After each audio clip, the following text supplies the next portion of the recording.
नाम घेता गजानन झाले जन्माचे सार्थक नाम घेता गजानन झाले जन्माचे सार्थक शेगावीचे योगीराज थोर ब्रह्मांड नायक ब्रह्मांड नायक ब्रह्मांड नायक ब्रह्मांड नायक ब्रह्मांड नायक. कामाचं काय जमलं? जमतंय. शेजारच्या गावात सावकारानं हिर खाण्याचं काम काढलंय. तिथं मजुरीसाठी जाणार आहे. अरे आम्ही दिलेल्या बियांची पेरणी कर आणि मग बघ कसा गोंडेदार कापूस डोलतो तुझ्या शेतात. महाराज मनोहर, हा घे तुला प्रसाद. माझ्याकडं कापसाचा मोठा साठा आहे. तुम्ही नेऊन बाजारात का? सदाशिव भाऊ, अहो तुमची नड भागल इतका पैका तुम्ही ठेवून घ्या. सुलक्षणा, अगं या सुलक्षणा. सुलक्षणा परत कधी आला? अगं आपले दिवस पालटले. महाराजांची आपल्यावर खूप खूप मोठी कृपा आहे बघ. आता आपल्याला मोलमजुरी करायची गरज नाही. खरंच? होय सुलक्षणा. असं झालं तरी काय? अगं आता मी हिरीच्या कामाला जात होतो ना, तेव्हा माझा दोस्त भेटला सदाशिव. माझ्याकडं कापसाचा मोठा साठा आहे. तो बाजारात नेऊन विकायला माझ्याकडे येळ कुठे आहे? तर तो साठा मी तुमच्या हवाली करतो. तुम्ही नेऊन बाजारात का? तोडला येईल तो पैका तुझ्या जवळच ठेव. तुला लागेल तेवढा तू खर्च कर. उरलेला परत दे मी आल्यावर. अगं बाई, देवच पावला म्हणायचा की. देवच पावला. आपली नड भागली. आजच सदाशिवकडचा कापूस उचलतो आणि बाजारात चांगल्या दराने विकतो. महाराजांनी बियाणं पण दिलाय. ते बियाणं लगोलग पेरायला घेतो. चांगलं पीक येईल. खूप पैका मिळेल.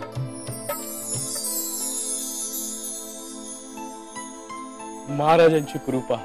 खरंच महाराजांची कृपा.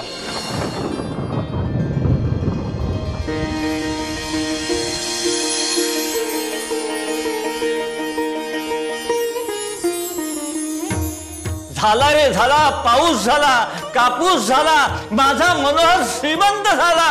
गण गण गणात बोते, गण गण गणात बोते, गण गण गणात बोते, गण गण गणात बोते.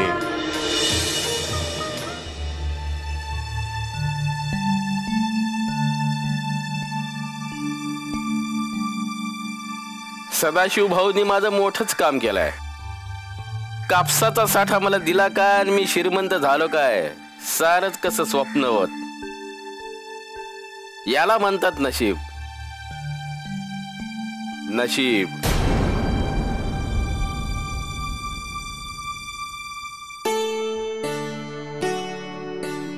बदामाचं दूध.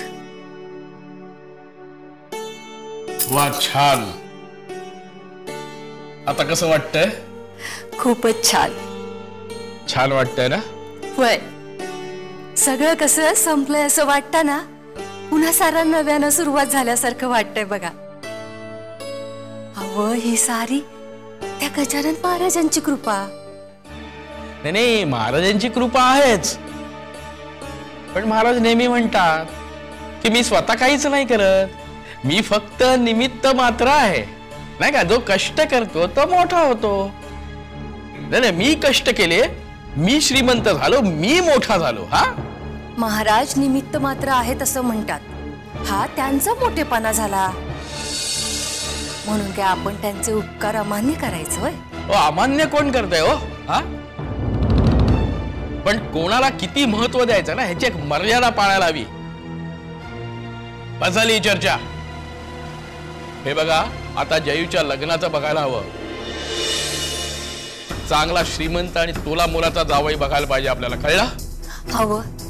नुसती श्रीमंती पाहू नये, संस्कार पाहून जावई करावा. अहो त्या संस्कार विस्कार सोडा हो. आपण नाही आपल्या मुलांवर संस्कार केले? हा, तसं जावयावरती पण त्याच्या आई वडिलांनी संस्कार केले असतीलच.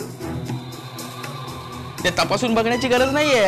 हा, फक्त त्याला व्यवहार ज्ञान आहे की नाही तेवढंच बघा, कळलं? श्रीमंती आल्यापासून तुमचे विचार बदललेत असं नाही का वाटत तुम्हासनी? बदल हा सृष्टीचा नियम आहे, कळलं? मग मी बदललो तर काय मोठा फरक पडतोय? हा, राहिलं मी काय बी बोलत नाही, मग तर झालं. उत्तम. सदाशिव भाऊनी त्यांच्याकडचा कापसाचा साठा तुम्हाला दिला. आपल्याला नड होती तेवढा पैसा आपण आपल्याकडे ठेवला. आता उरलेला पैसा त्यांचा त्यांना आपण परत करायला नको का? हा, काय हो, लक्षात आहे ना हो तुमच्या? अहो काय म्हणते मी, लक्षात आहे ना हो तुमच्या? तू काही बोलायचं नाही म्हणाली होतीस ना? म्हणजे हे बघ, तुम्हाला बायकांना ना व्यवहारातलं काही समजत नाही. चल निघ इथून, सदाशिव आल्यावर बघू काय करायचं ते.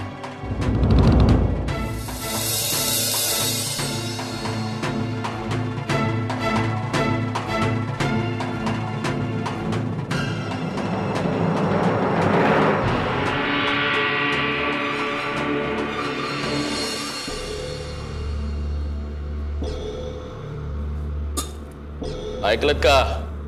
आज देशमुख शेठ आपल्या घरी येणार आहेत. त्यांच्या पाहुणचारात काही कमी पडता कामा नाही, कळलं? हो, पण आज पतूर अशी चूक कधी माझ्या हातनं घडली होती का? मग आत्ताच सांगायचं हे समजा काय कारण? आपल्या जयूसाठी मी देशमुख शेठच्या मुलाचा हात मागितलाय, कळलं? अगं बया, खरंच की काय? होय. देव करो आणि हे स्थळ जमो. अहो, आपली पोर सुखात राहील. पण आता पड नाही आणि बीड नाही, हे शुभ कार्य जुळून येणारच. तुझ्या मनात जर शंकेची पाल चुकचुकत असेल ना तर छटकून टाकती. अहो, पर आपली जयू हाय कुठे घरात? ती तर गेली तिच्या मामाकड, येईल उद्याच्याला. पर मी काय म्हणते, तुम्ही त्या देशमुख पंतांना उद्याच्यालाच आपल्या घरला बोलवलं तर? त्याने काय होतंय?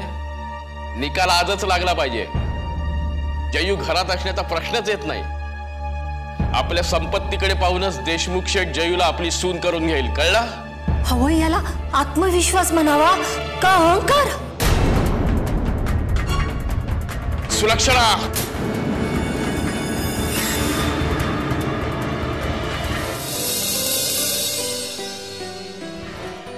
या देशमुख शेठ, या या या. नमस्कार नमस्कार. नमस्कार. बसा. काय, कसा झाला प्रवास? छान. ओळख करून देतो तुमची मी. या आमच्या सौभाग्यवती. नमस्कार. आणि हे देशमुख शेठ, कापडाचे मोठे व्यापारी आहेत ते. आता पहिल्यांदाच आमच्या घरला आला तर जेवूनच जायचं बरं का? दामू,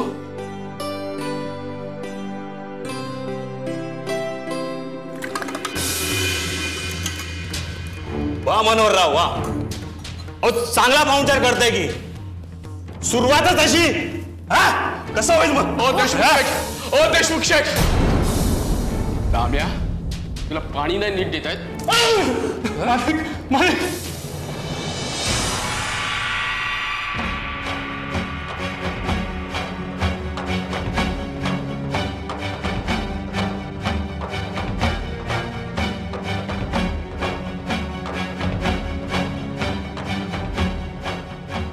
अरे रे, हे काय करतोयस मनोहर? श्रीमंतीने इतका मस्तवाल झालास, वडीलधाऱ्यांवर देखील हात उचलायला लागलास. भोगशील बरा. तुमचे हलाखीचे दिवस सरले हे बघून फार बरं वाटलं.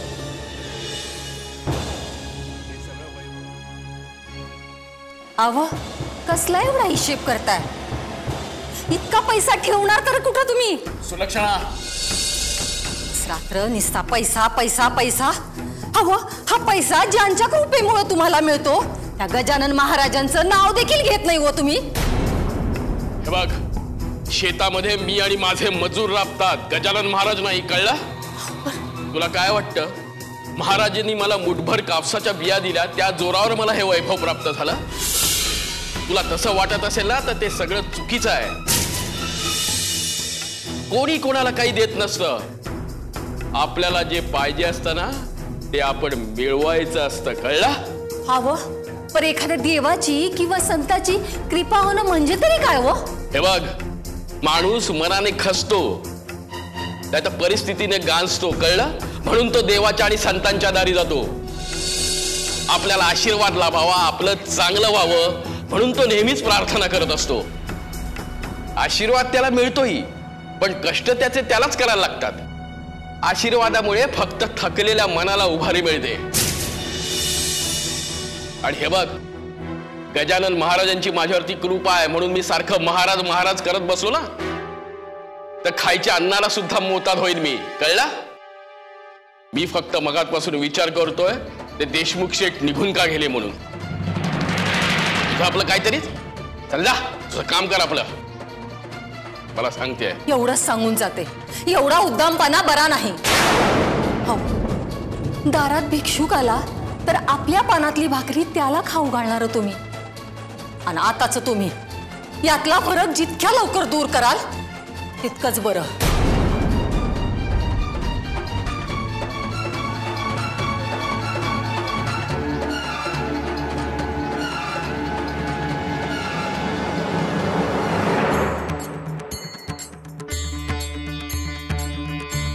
येतोय रे येतोय, हाव धरू नकोस. त्याचे पैसे त्याला प्रामाणिकपणे देऊन टाक.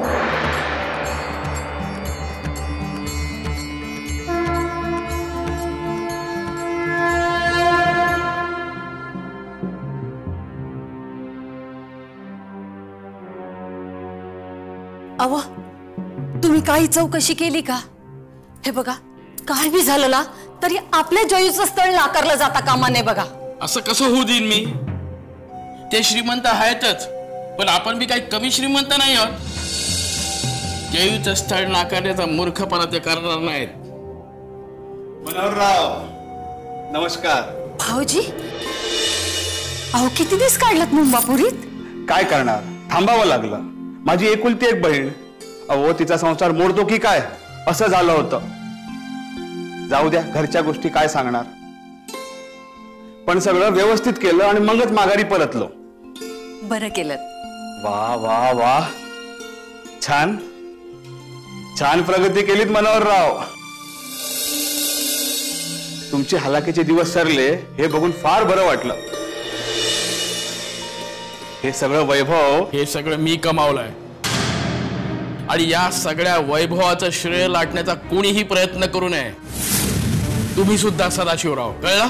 मी छे छे, मी तसा प्रयत्न का करणार? अहो प्रत्येक माणूस हा स्वकष्टाने मोठा होतो, आणि तुम्ही कष्ट करत होता, मी पाहिलं ना. आणि तुमच्यासारख्या सज्जन आणि कष्टाळू माणसावर ईश्वराची कृपा होणारच होती. बर, माझ्या कापसाचा साठा मी तुम्हाला देऊन गेलो होतो. माझे पैसे तुम्ही जपून ठेवले असतीलच, तेवढे जरा मला परत केले तर बरं होईल. मुंबापुरीला माझ्या बहिणीकडे पाठवायचे आहेत ते मला. कुठले पैसे? कुठला कापूस?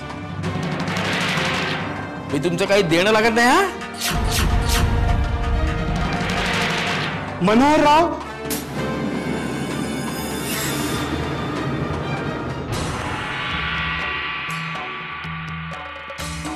मनोहर, तू आमच्याकडे यायचा बंद झालास म्हणून काय झालं? आमचं तुझ्याकडे लक्ष आहे. तुझा उदारपणा आम्ही पाहिला होता, आता तुझा उद्दामपणाही आम्ही पाहतो आहोत. दिन दुबळ्यांना अशी वागणूक देतोस आणि मैत्रीलाही जागत नाहीस. ठीक आहे ठीक आहे, बघू हा तुझा तोरा आणखीन किती दिवस राहतो तेच बघतो आम्ही. देशमुख, तुला सोडणार नाही मी. देशमुख देशमुख देशमुख देशमुख देशमुख शेठ असं कसं वागू शकतो? आपल्या जयूचं स्थळ तो कसा नाकारू शकतो? हा माझा अपमान आहे, आणखीन तो कदापि सहन करणार नाही मी. म्हणजे तुम्ही करणार तरी काय? असं काय करणार? देशमुख शेठच्या सुताच्या गिरण्या आहेत, आणि सूत बनवायला कापसाची गरज असते. तो कापूस आपणच त्यांना पुरवतो. तो कापूस आता त्यांना देणार नाही मी. बघूया बघूया कशा चालतायत त्याच्या गिरण्या आता ते. अहो पण त्यांचा तोटा करून तुमचा काय फायदा होणार? मला माझा नफा नकोच आहे मुळे. मला महत्वाचं आहे ना ते त्यांचं नुकसान. नाक घासत आला पाहिजे माझ्याकडे तो. माझ्या अपमानाची किंमत त्याला मोजायलाच लागली पाहिजे. कळलं? तुमचं हे काय बी पटत नाही बघा मला. सुलक्षणा, कुणाच्या बीविषयी मनात वैरभाव असू नये. वैरभाव म्हणजे कीड, आणि ही कीड आपल्यातली माणुसकी पोखरते. ही कीड लागलेला चालू शकतो, बोलू शकतो, हिंडू शकतो, फिरू शकतो, पर त्यो माणूस नसतो. तर ते असतं फक्त शरीर. झाली का तुझी शिकवणी परत सुरू? हवं, पर या शिकवणीचा तुमच्या मनावर काय बी परिणाम होत नाही याचं वाईट वाटतं बघा. मालक मालक, वालास का परत? काय करू मालक? अहो तुम्ही मला मारून हाकलून दिलात, पण खाल्ल्या मिठाला मला जागावं लागेल. अहो तुमच्या शेताला आग लागून सारा कापूस जळून खाक झाला. एवढं सांगायला आलो होतो. काय म्हणालास?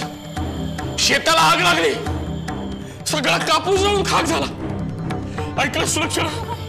शेताला आग लागली, कापूस जळून खाक झाला. सुलक्षणा, आता काय करायचं? तुम्ही काळजी नका करू. गजानन महाराज ते समजून. शेताला आग लागली. तुम्ही काय बी काय कापूस दमानं घ्या किंवा दमानं घ्या, दमानं घ्या. तुम्ही महाराज आपलं सोनं चांगलं कर. महाराज, महाराज, महाराज. अलभ्य लाभ, अलभ्य लाभ. स्वतः लक्ष्मीपुत्र आमच्या भेटीला? मी कसला लक्ष्मीपुत्र महाराज? अहो माझं कापसाचं उभं शेत जळून गेलं. माझ्या मुलीचं लग्न मोडलं महाराज. अरे तू कशाला चिंता करतोस? तुला सर्व काही येतं ना. लोखंडाला हात लावशील तर सोनं करशील. नाही महाराज, माझी तेवढी योग्यता नाही. मी कुणीच नाही. मी फक्त तुमचा दास आहे महाराज. खरं की काय? महाराज, महाराज भक्तावर दया करा. भक्त? श्रीमंती आली तसा तुला आमचा विसर पडला आणि तू स्वतःला सर्व समजायला लागलास. लोकांना फसवून धन कमवायला लागलास. दोस्तांचा विश्वासघात केलास. ज्यांनी तुझ्या बेताल वागण्याला विरोध केला त्यांचा तू वाईट चिंतलंस आणि आता आमच्या पायाशी आलास. स्वतःला आमचा भक्त बनवतोस. क्षमा करा महाराज. महाराज चूक झाली. एक डाव्यासनी माफ करा. अहो संपत्तीच्या लोभापायी हे आंधळे झाले होते, पर आता यासनी चांगलीच अद्दल घडली. तेव्हा महाराज, महाराज माझ्यावर दया करा आणि एक डाव्यासनी संधी द्याव.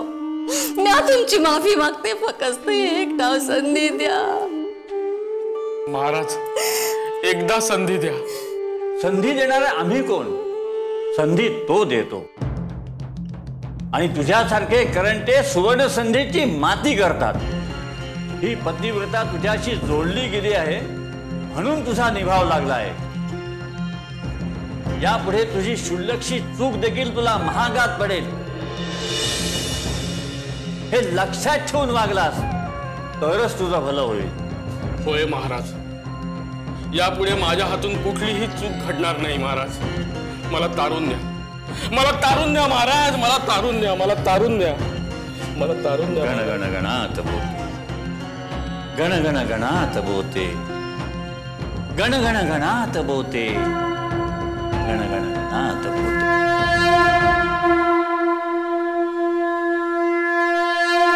ज्या व्यक्तींचे आपण कोणत्याही कारणाने ऋणी आहोत त्या व्यक्तीच ऋण फेडून प्रसंगी त्यांना मदतीचा हात देणं म्हणजेच माणुसकी जपणं.